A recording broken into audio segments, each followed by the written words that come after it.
In the time of King Mu of Zhou, there was a magician who came from a kingdom in the far west.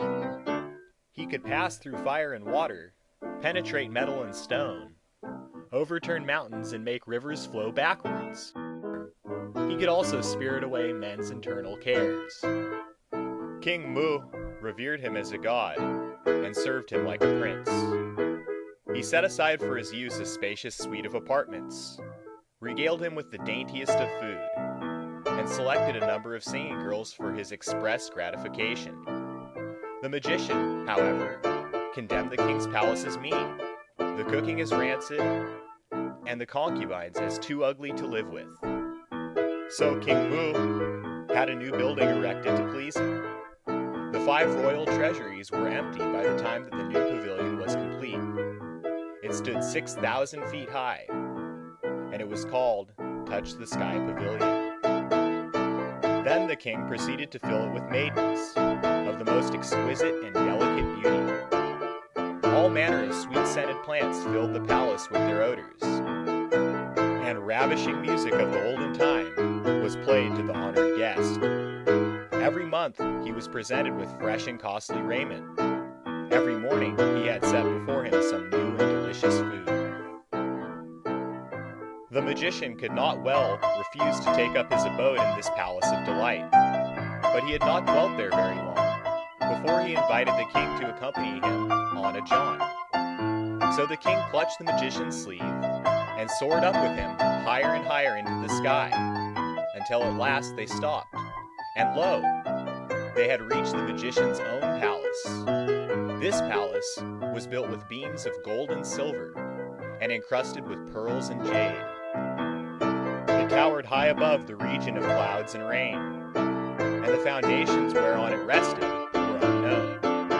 It appeared like a stupendous cloud mass to the view. The king verily believed that he was in the halls of paradise, tenanted by God himself, and that he was listening to the mighty music of the spheres. He gazed at his own palace on the earth below, and it seemed to him no better than a rude pile of clods and brushwood. It seemed to the king as if his stay in this place lasted for several decades, during which time he gave no thought to his own kingdom. Then the magician invited him to make another journey, and in the new region they came to, neither sun nor moon could be seen in the heavens above, nor any rivers or seas below. The king's eyes were dazed by the quality of the light, and he lost the power of vision. The framework of his bones and his internal organs were thrown out of gear, and refused to function. His thoughts were in a whirl, his intellect became clouded, and he begged the magician to take him back again. Thereupon, the magician gave him a shove, and the king experienced a sensation of falling through space. When he awoke to consciousness, he found himself sitting on his throne just as before, with the selfsame attendants around him. He looked at the wine in front of him, and saw that it was full of sediment. He looked at the viands, and found that they had not yet lost their freshness. He asked where he had come from, and his attendants told him that he had only been sitting quietly there. Then he made further inquiry, and asked the magician to explain what had happened. "Your Majesty and I," replied the magician, "were only wandering about in the spirit, and of course, our bodies never moved at all. You are accustomed to being permanently in the body, and cannot understand being out of it for a while.